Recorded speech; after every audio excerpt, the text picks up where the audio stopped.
பல்லாண்டு பல்லாண்டு பல்லாயிரத்தாண்டு பல கோடி நூறாயிரம் பல்லாண்டு பல்லாண்டு பல்லாயிரத்தாண்டு பல கோடி நூறாயிரம் மல்லாண்டு திண்கோள் மணிவண்ணாவும் செவ்வடி செவ்வி திருக்காப்பு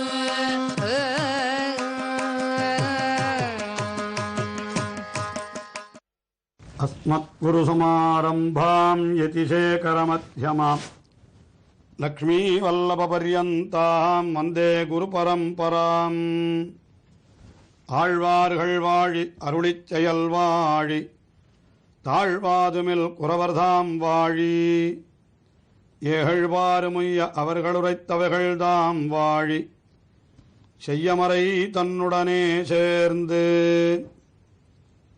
தொண்டரடிப்புடியாழ்வார் அருளிச் செய்த திருமாலை என்கிற திவ்ய பிரபந்தத்திலே முதல் 2 பாசுரங்களாலே அந்த பகவானுடைய திருநாமத்தினுடைய வைபவத்தை வெளியிட்டார்.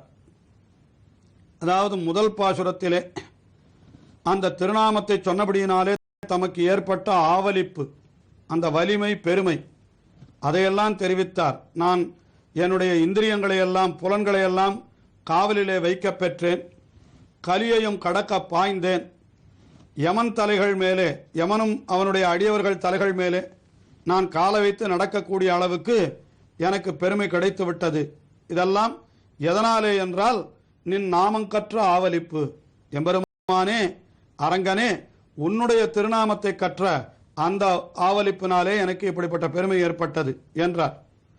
உடனே அரங்கன் அவரை பார்த்து, நீர் திருநாமத்தை சொன்னபடியினாலே நமக்கு உயர்ந்த பேராகி பரமதத்தை தருகிறோம் என்று சொல்ல, உடனே ஆழ்வார் என்ன தெரிவித்தார்? உன்னுடைய திருநாமத்தை சொல்லிக்கொண்டு இங்கே இருக்கின்ற அந்த இருப்பை காட்டிலும் பரமபதம் உயர்ந்ததோ, இச்சுவை தவிர யான் போய் இந்திரலோகமாலும் அச்சுவை அது பெரினும் வேண்டேன், எனக்கு பரமபதமும் வேண்டாம் என்றார்.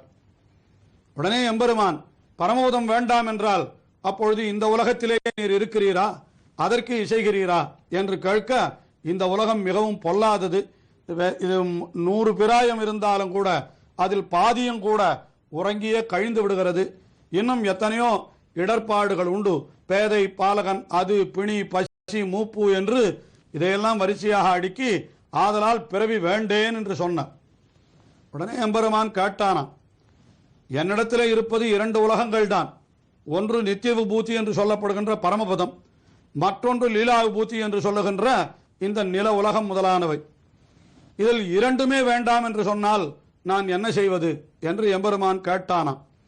அப்பொழுது ஆழ்வார் தெரிவித்தாராம், 2க்கும் அப்பால் பட்டதாயிருக்கக்கூடியதென்றோ திருவரங்கம், அதற்கு திருத்தியா விபூதி என்று 3வது உலகம் என்று அதற்கு பெயராம்.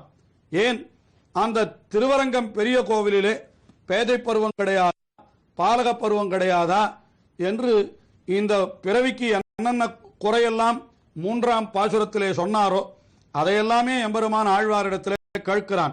திருவரங்கத்திலேயும் பேதைகள் உண்டு, திருவரங்கத்திலேயும் பருவம் உண்டு, திருவரங்கத்திலேயும் உறங்கி போகிற காலம் உண்டு என்று சொல்ல, உடனே ஆழ்வார் தெரிவித்தாராம், திருவரங்கத்திலே அந்த பேதை பருவம் குழந்தை பருவமாயிருந்தால் அந்த குழந்தையை அன்னப்பிராசனம் செய்வதற்கு என்று கோவிலுக்குத்தான் அழைத்து கொண்டு வருவார்களாம் திருவரங்கன் திருமுன்பே. சரி, பாலக பருவத்திலே குழந்தைகள் எல்லாம் விளையாடுவது எங்கேன்னு கேட்டா கோவில் மண்டபங்களிலே தான் அவர்கள் விளையாட்டு, அதுவும் பெருமாள் விளையாட்டு என்றே சொல்லும்படியாக அந்த கோவில் உற்சவங்களையே தாங்கள் அனுகரித்துக் கொண்டு விளையாடுவார்கள். ஆகினாலே அப்பொழுதும் அரங்கனை பற்றியே நினைவு சென்றுவிடும். யவன பருவத்திலோ என்றால் தாங்கள் யாரை காண விரும்புகிறார்களோ அப்படிப்பட்டவர்களெல்லாம் காண்பதற்கு யவன பருவத்திலே கோவிலுக்குத்தான் வருவார்களாம். இவர்கள் மனதிற்கு உகந்த பெண்கள் அவர்கள் கோவிலில் இருக்கிறார்கள் என்று கேள்விப்பட்டு அங்கே கோவிலுக்குத்தான் வருவார்களாம். ஆகினாலே யவ்வன பருவத்திலேயும் கோயில், அந்த திருவரங்கம் பெரிய கோவிலிலே இருக்கக்கூடிய ஸ்ரீ ரங்கநாதனுடைய திருக்கோயில், அங்கேதான் வருவார்களாம். ஆஹா, வயதாகிவிட்டால் கோவிலுக்கும் செல்ல முடியாமல் நாம் வீட்டிலேயே கிடந்தால் அப்பொழுது நமக்கு காட்சி தருவதற்காக ஒன்றோ திருவரங்கநாதன் புறப்பாடு என்று ஒரு காரணத்தை கொண்டு வீதிகள் வழியாக எழுந்தொழுகிற பொழுது நம்முடைய இல்லம் வழியாக எழுந்தருளி தானே வந்து நமக்கு காட்சி கொடுத்து விடுகிறான். சரி, இதெல்லாம் போய் உறங்குவோம் என்று உறங்கினால் சொப்பனத்தில் வருபவனும் அந்த ரங்கநாதன் தான். ஆகையினாலே திருவரங்கம் பெரிய கோவிலிலே இருந்தால் பேதை பாலகன் அது ஆகும், பிணி பசி மூப்பு துன்பம் என்று சொன்ன இவை எதற்கும் நாம் கவலைப்பட வேண்டியதில்லை. அங்கே பாதியும் உறங்கி போனாலும் உறக்கத்திலேயும் ரங்கநாதன் காட்சி தருவார் என்கிறபடியினாலே இப்படி திருவரங்கத்திலே எனக்கு வாசம், அதுதான் எனக்கு வேண்டும் என்பது போலே இப்படி அற்புதமாக அவர் அர்த்தங்களை தெரிவித்தார். அதற்கு பிறகு நமக்கு அவர் உபதேசிக்க தொடங்குகிறார்.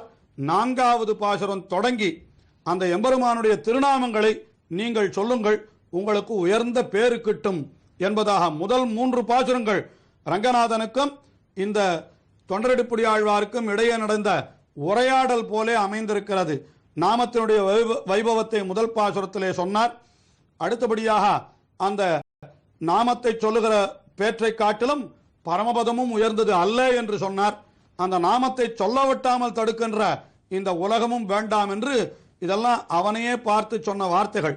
அடுத்தபடியாக நம்மை பார்த்து சொல்லுகிறார் தொண்டரடிப்புடி ஆழ்வார். இந்த திருநாம வைபவம் அது எப்படிப்பட்டது, திருநாமத்தை சொன்னால் எவ்வளவு நன்மைகள் விளையும் என்பதை உங்களுக்கு நான் சொல்லுகிறேன் கேளுங்கள் என்று 4வது பாசுரம் தொடங்கி சொல்லுகிறார். அதிலே 4வது பாசுரத்திலே க்ஷத்ரபந்து என்று ஒருத்தன், அதாவது சத்திரிய வம்சத்திலே பிறந்திருந்து மிகவும் கொடிய செய்கைகளை உடையவனாய் இருந்தான். ஆயினாலே அவனுக்கு பெயரே க்ஷத்ரபந்து, அதாவது க்ஷத்திரியர்களிலே கடைகட்டவன் என்பதே அவனுக்கு பெயராக அமைந்து விட்டதான். அப்படிப்பட்டவன் திருநாமத்தை சொன்னபடியினாலே அவனுக்கு உயர்ந்த பேரு கிட்டியது என்று அது ஸ்ரீவிஷ்ணு தர்மம் என்கிற அந்த கிரந்தத்திலே சொல்லப்பட்டிருக்கிறது. அந்த விஷயத்தை இந்த 4வது பாசுரத்திலே தெரிவிக்கிறார். மொய்த்தவல் வினையுள் நின்று முன்னெழுத்துடைய பேரால் கத்திரபந்து மன்னே பராங்கதி கண்டு கொண்டான். இத்தனை அடியரானார்க்கு இறங்குணம் நரங்கனாய பித்தனை பெற்று வந்தோ பிறவியுள் பிணங்குமாறே. இந்த க்ஷத்ரபந்து என்கிறவன், அவனைத்தான் இந்த பாசுரத்திலே கத்திரபந்து என்று அதை தமிழ்படுத்தி சொல்லுகிறார். அந்த கத்திரபந்துவன்றே பராங்கதி கண்டு கொண்டான். அந்த கத்திரபந்து என்ற க்ஷத்ரபந்துவும் கூட வென்றோ அந்த பராங்கதி மிக உயர்ந்த கதியை அடைந்தான் என்கிறார். க்ஷத்ரபந்துவும் கூடான்னு சொல்றதுக்கு என்ன காரணம்? என்னால் அவனை போல ஒரு கொடியவன் கிடையாது.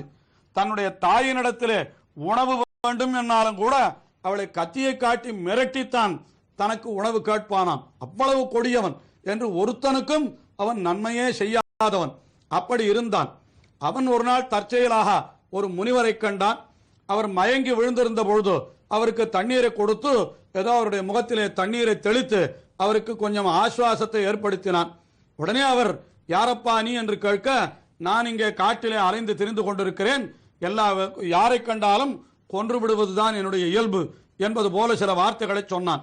உடனே அந்த முனிவர் அவனுக்கு நன்மை உபதேசிக்கும் வண்ணமாக, இப்படியெல்லாம் கொடிய செயல்களை செய்தால் நீ நரகத்துக்கன்றோ போவாய், ஆகினாலே நீ நல்ல மார்க்கத்திற்கு செல் என்று அவனை பார்த்து சொல்ல, அதெல்லாம் எனக்கு முடியாது, நான் இப்படியே பழகிவிட்டேன் என்று சொன்னான். உடனே அவனை பார்த்து முனிவர் என்ன சொன்னார்? சரி, அப்படியாயின் நீ ஒரு செயல் செய். என்ன செய்ய வேண்டும் என்று கேட்கிறான்.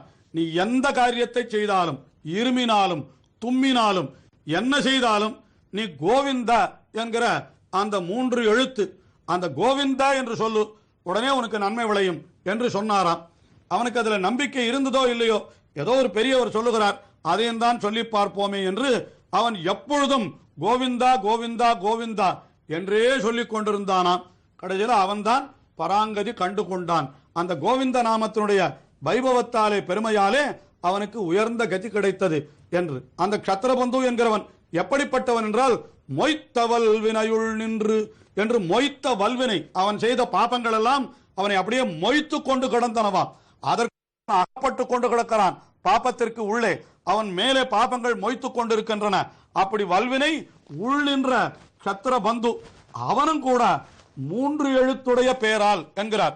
கோ வி த என்ற 3 எழுத்தாமது. இந்த 3 எழுத்து உடைய பெயரால் அவன் பராங்கதி கண்டு கொண்டான். ஏன் கோவிந்த நாமத்தாலே என்று ஆழ்வார் சொல்லவில்லை என்றால், வியாக்கியானத்திலே மிகவும் சுவையாக காட்டுகின்றார் பெரியபாச்சான் பிள்ளை. 3 எழுத்து என்னால் என்ன என்று ஆர்வத்தோடு வந்து கேட்கட்டுமே, அப்பொழுது சொல்லுவோம் என்று மறைத்து சொல்லுகிறார். 3 எழுத்துடைய பெயரால் கத்திரபந்து மன்றே பராங்கதி கண்டு கொண்டான். இப்படி கோவிந்தான்னு 3 எழுத்து சொன்னவனுக்கு அவன் எவ்வளவு பெரிய பாப்பியா இருந்தாலும் அவனுக்கு உயர்ந்த பேற்றை பகவான் அருளினான் என்னால் அவன் எப்படிப்பட்டவன் அதை பின்னடிகளிலே தெரிவிக்கிறார் தொண்டரெடுப்புடியாழ்வார். இத்தனை அடியரானார்க்கு இறங்கும் நம் அரங்கன். இத்தனை அடியரானார்னா இவ்வளவு சிறிது, அவனுக்கு பெரிய பக்தி எல்லாம் இல்லை. ஏதோ முனிவர் சொன்னார் என்பதற்காக கோவிந்தா கோவிந்தா என்று பொருள் தெரியாமலே சொல்லிக் கொண்டிருப்பான் போலும். அப்படிப்பட்டவனுக்கும் கூட அருள் செய்தவடியினாலே இத்தனை அடியரா ஆனா, இத்தனை என்னால் மிகவும் துளி சிறிது அடியர் ஆனார்க்கு இறங்கும் நம் அரங்கன். அந்த அரங்கனை தொண்டரெடுப்புடியாழ்வார் மேலே அடுத்தபடியாக என்ன சொல்லாலே சொல்லுகிறார் என்றால் அரங்கனாய பித்தன் என்கிறார். பித்தன் என்கிறார். பித்தன் என்னால் என்ன? பைத்தியக்காரன் என்பது பொருள். ஐயோ, ரங்கநாதனை போய் பைத்தியக்காரன் என்று சொல்லலாமா என்றால் அவன் தன்னுடைய அடியவர்கள் விஷயத்திலே ரங்கநாதன் பித்தனாகத்தான் இருக்கிறான். உலகத்திலே பைத்தியம் என்ன செய்யும் தெரியுமா? அதனிடத்தில் இருக்கக்கூடிய விலை உயர்ந்த பொருள், அதனுடைய மதிப்பு அதற்கு தெரியாதான். யாராவது ஒரு அற்பமான பொருளை கொண்டு போய் நீட்டினால் விலையுயர்ந்த பொருளை கொடுத்து விடுமா. ஏதோ கையிலே ஒரு தின்பண்டம் வைத்துக் கொண்டிருக்கிறோம், அந்த பைத்தியத்தின் கையிலே ஒரு பெரிய வைர மோதிரம் இருக்கிறது. அந்த பைத்தியத்தினிடத்திலே போய் இந்த தின்பண்டத்தை கொடுக்கிறேன், அந்த மோதிரத்தை கொடுக்கிறாயா என்று கேட்டால் அதற்கு மதிப்பு தெரியாது. உடனே அந்த மோதிரத்தை கொடுத்து விடுமா, தின்பண்டத்தை வாங்கி உண்டு விடுமா. இப்படித்தானே உலகத்திலே பைத்தியம் இருக்கிறது. அதுபோலத்தான் ரங்கநாதனும். அவன் கொடுப்பது மிகப்பெரிய பேரு, ஆனால் அந்த பேற்றுக்கு சமமாக நம்மிடத்திலே ஒண்ணுமில்லை என்றாலும் கூட நாம் சொல்லுகின்ற இந்த கோவிந்தா என்கிற அந்த திருநாமத்தை சொன்ன உடனே உயர்ந்த பராங்கதி அதையே கொடுத்து விடுகிறான் அல்லவா. ஆகினாலே அவனை பித்தன் என்றே கூறுகிறார் தொண்டரெடுப்புடியாழ்வார். அப்படிப்பட்ட பித்தனை பெற்றும் இந்த உலகத்திலே இருப்பவர்கள் எல்லாம் அந்தோ பிறவியுள் பிணங்குமாறு, ஐயோ இந்த பிறவியிலே போய் உழலுகிறார்களே, அந்த எம்பெருமானுடைய திருநாமத்தை சொல்லி இவர்கள் மோட்சத்தை அடையாமல் இவ்வளவு சுலபமான வழி இருக்கிற பொழுதோ ஏன் இந்த வழியை விட்டுவிட்டு இவர்கள் இன்னும் இந்த பிறவிலேயே உழன்று கொண்டிருக்கிறார்கள் என்று வருத்தம் தோற்ற அந்த எம்பெருமானுடைய திருநாமத்தினுடைய பெருமையையும் சொல்லி அதை பயன்படுத்திக் கொள்ளாமல் போகிறார்களே என்று தம்முடைய வருத்தத்தையும் இந்த பாசுரத்திலே வெளியிட்டார். இன்னும் திருநாம வைபவத்தை தொடர்ந்து சொல்லுகிறார். தொடர்ந்து அனுபவிப்போம். ஓர் அறிவிப்பு. இம்மாதம் 12, 13 ஆகிய தேதிகளில், அதாவது